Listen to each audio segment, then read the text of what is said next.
All right, guys, welcome back to another edition of Texans Unfiltered, a Houston football podcast for your Houston Texans. I am YoungAriGold, and this morning wanted to recap the weekend.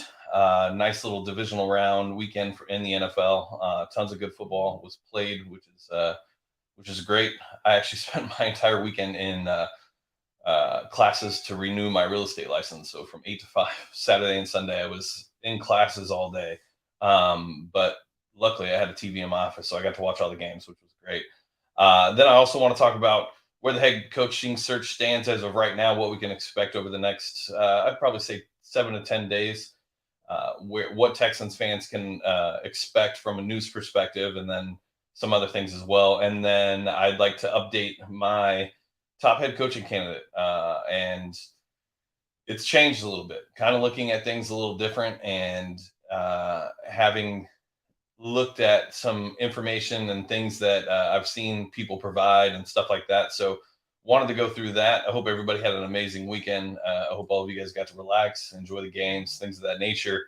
So let's hop into the weekend. So the weekend was what a great weekend of football. Outside of the Eagles Giants game, every other game was a really really good game, and it was entertaining to say the least. So obviously, with the Giants Eagles game, Giants came out flat, came out, looking like Daniel Jones was at quarterback, and Jonathan Gannon did a good job on defense. Shane Steichen did an amazing job on offense. I mean, they just routed the New York Football Giants. Not really. A lot of people are like, oh, why would you interview Mike Kafka after a performance like that? Why would you continue down that path? One game is not enough of a sample size to say that this guy shouldn't be. He's highly coveted around the league, has been for a while. Was supposed to be the guy that replaces Eric Bieniemy as OC in Kansas City. And when you have Daniel Jones at quarterback and you have no weapons outside of Saquon Barkley, it's kind of hard to it's kind of hard to go up against the number one seed in the NFC and expect some results. Daniel Jones has looked great this year compared to what we've seen in the past, and I honestly don't even think it's saying anything. Daniel Jones played bad, but against that Eagles defense, a lot of quarterbacks are going to play bad, and when you have no weapons on the outside, you have no tight end. Your only weapon is literally Saquon Barkley. You have a makeshift offensive line. You know, the Eagles were going to roll them. It's just the way it works. And I think Kafka, even though he didn't do a lot on offense on Saturday, I still think that this was you still interview him. He's there's no reason not to, and they did on Sunday, which is great.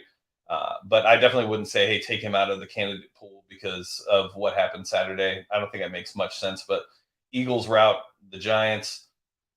Then you had the Bengals Bills, which was a snow game. Or no, that was yesterday. What was the AFC game? Oh, Chiefs and Jaguars, which actually was a really good game. Jaguars had an opportunity there. Mahomes was hurt. Mahomes definitely didn't look like himself, and the Jags just weren't able to do enough to beat a one-legged Mahomes.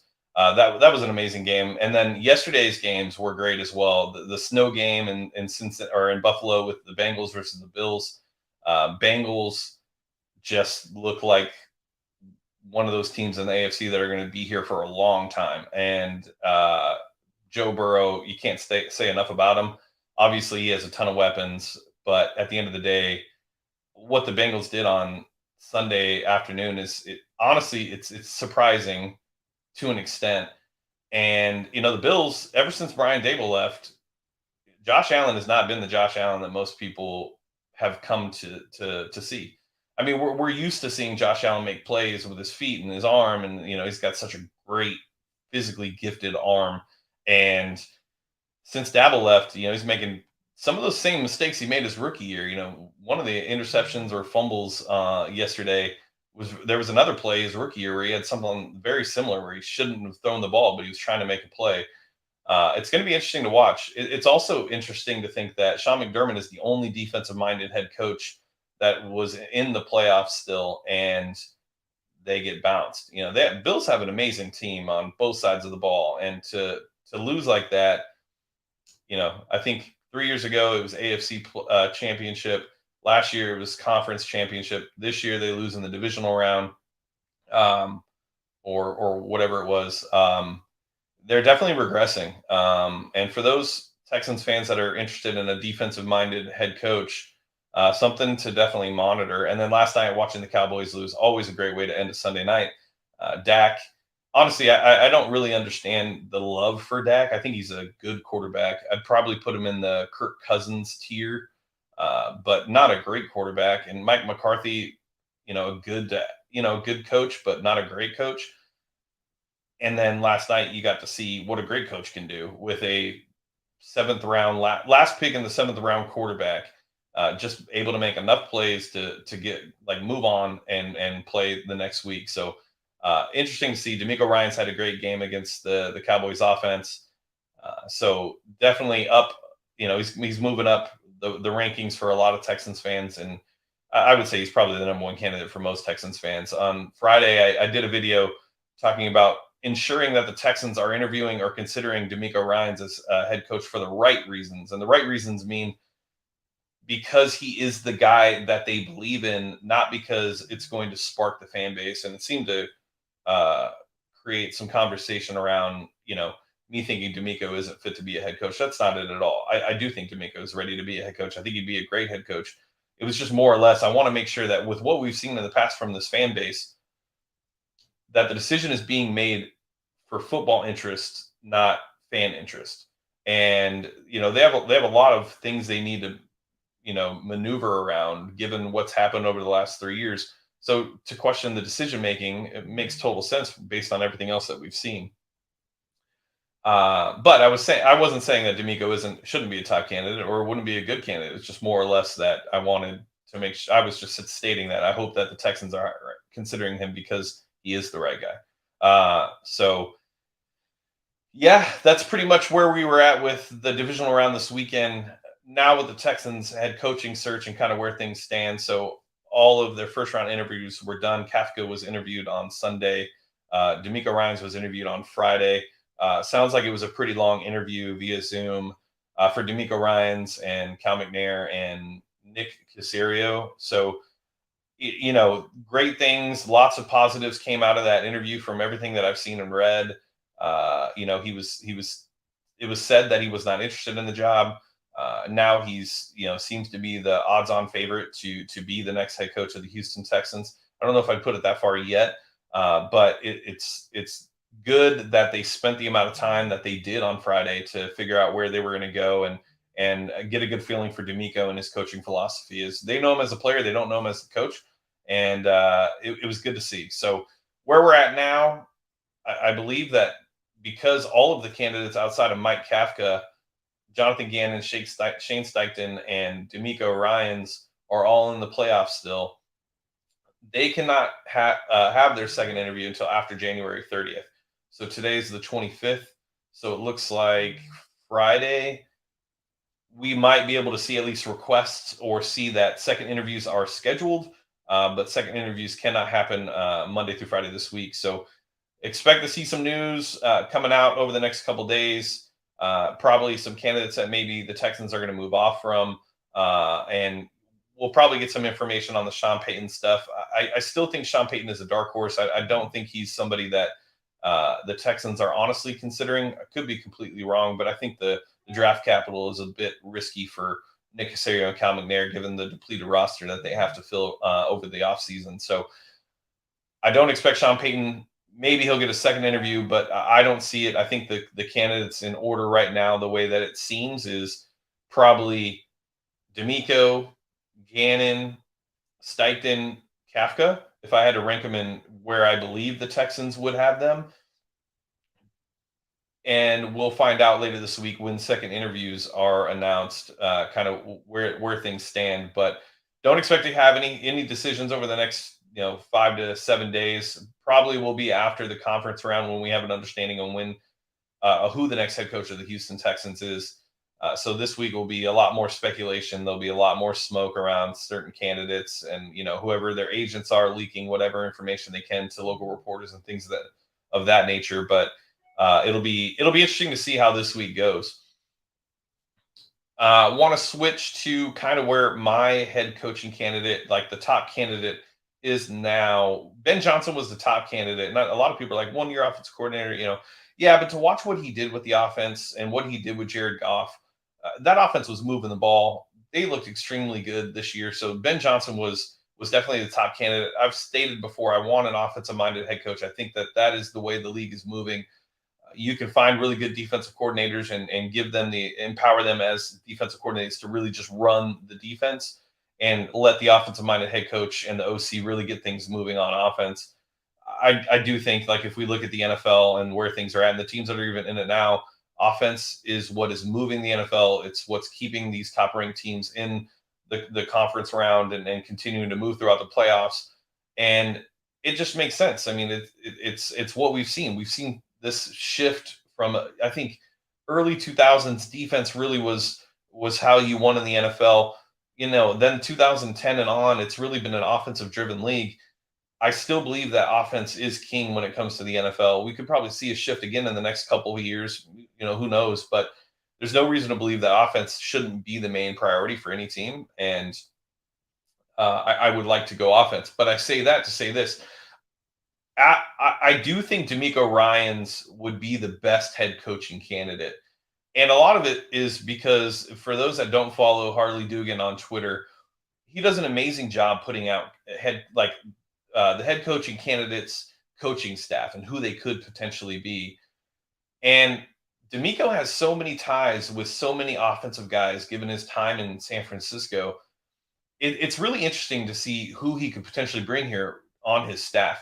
And I mean, there's just so many talented offensive guys that he could potentially lure over here that that really puts him at the top of the leaderboard for me, because one, he's been in San Francisco since 2017. He's seen how important offense is, and he's seen how that if offense is ran. He understands that he's not going to have a Kyle Shanahan, but that doesn't mean that he can't take some things from Kyle Shanahan and take coaches from Kyle Shanahan to implement something very similar here in Houston. And I think with D'Amico's ties to other coaches, he would definitely be the top coaching candidate. I think, on top of what he can bring from an offensive staff perspective, also just who he is as a leader. I forgot who put out the article over the weekend, but they really kind of chronicalized D'Amico's life prior to coming to Houston as a middle linebacker drafted in, I think it was 2007 or something like that, to where he's at now, and his philosophy, who he is as a man, how he motivates and develops players. There's just so many different pieces to this D'Amico Ryan storyline that it's really hard not to believe that this would be the top candidate and potentially the best candidate for the Houston Texans job. I love D'Amico. Like I've stated, he's a top 5 Texan all time. My favorite middle linebacker for sure on the field. And, take away the homecoming aspect just from a coaching perspective, take away playing for the Texans from a coaching perspective alone. I do think D'Amico Ryans is the top candidate for this job, and I'd be thrilled to see that D'Amico Ryans is hired by Cal McNair, Hannah McNair, and Nick Caserio sometime next week. So interesting to see that they had such a great conversation. I'm sure there were some tough questions asked, and I would assume that Cal, Hannah, and Nick navigated those pretty well to be able to potentially get to a second round interview. I really hope so. It would be great. People said he wasn't interested. I'm glad to know he is. But D'Amico Ryans would be the top candidate for me. He looks like he is, and he looks like he is the top candidate as of right now. So amazing weekend. Lots of news coming. This week's going to be a busy week. We should start to get a lot more information. Excited where the Texans are right now, and it's going to be something worth watching for sure. So with that being said, I don't really have anything else to cover today. I'll get to some comments here real quick. D'Amico Ryan seems like the one. Yeah, I mean, it does. I went 4-4-4 this weekend. Nice, dude. That's great. I hope you were betting. My problem with hiring DC for head coach, as soon as the offense clicks with the defensive-minded head coach, you lose the OC within a year, and it can be hard to replace. McDermott clearly got out-coached last night, and Allen has regressed without Dabble. That's very true. We've seen a lot of things change with that. Toro says Josh Allen is a fraud. Mark, do you think Rich Gannon is the favorite due to the front office wanting him last year? Oh, Jonathan Gannon. Okay, my bad. Yeah, Jonathan Gannon. I think it would maybe he's with Nick. I don't know if he is in the building. And one thing that we've learned is this is going to be a collaborative process, and this is going to be a little bit different than what we've seen in the past. So I would say probably Jonathan Gannon is the number one candidate for Nick Caserio. I'm not sure Jonathan Gannon is the number one candidate for everybody in NRG. So possibly. It seems like most people do prefer D'Amico Ryans, though. Morning. Niners look nice. Miko sounds like stock is trending up. Yeah, no, I do believe D'Amico is. That Dallas Cowboys offense isn't just some regular offense. They were, I think, number one ranked red zone offense. I think they were a top 10 offense in the league. Losing Pollard, who knows? But I think D'Amico's stock is trending up, and we're definitely at a point where this week will be very telling. We should have a good understanding of where the Texans are going as second round interviews are announced, and we're getting closer and closer to finishing this out, because once this is announced and we know who the head coach is, then we can start to get into draft and free agency, because we can understand schemes and have an understanding who the coaching staff is, to be able to know from a scheme perspective what players would fit better and where the Texans will be going in the future. So yeah, it's definitely trending that way, and I'm excited to see that we're getting close to the finish here. All right. Well, with that being said, it's Monday. Obviously, everybody's got to get to work. I appreciate you guys. Do you think the reason why Gannon hasn't gotten any other interviews this cycle is because teams think he's a sure bet for head coach of the Texans? No, probably not.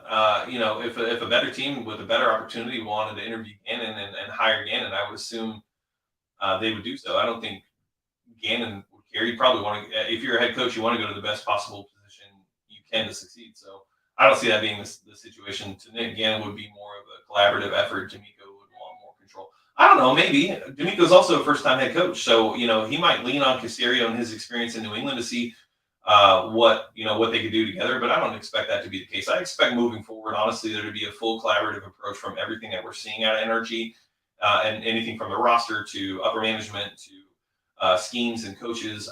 I think this is really going to be a much different process. From what I heard as a player, Ryans was great at understanding offense, so maybe he knows how to coach both sides really well. Yeah, he probably has a really good understanding from an offensive philosophy standpoint. Definitely not the guy you want like calling your offense or being a huge part of implementing your offense, but he understands it enough to where he hires the right OC, empowers him to implement the offense, and then comes back around, maybe sees some things, tweaks some things in the game plan, and then kind of goes from there. So I definitely don't want D'Amico running the offense or overseeing the offense to an extent. All right, Monday morning, everybody's got to get to the grind. I appreciate you guys. No, if D'Amico gets the job, is Hamilton still the OC? I can't see a situation where that would be the case. I can't see Pep Hamilton here after what we saw from his offenses last year. That I guess time will tell, but I don't see why that would be the situation. But who knows? All right. I hope all of you guys have a great week. I'll see you guys either tomorrow morning or Wednesday. Depends on what I got going on. But with that being said, I'm YoungAriGold signing off for Texans Unfiltered. I'll catch you guys next week.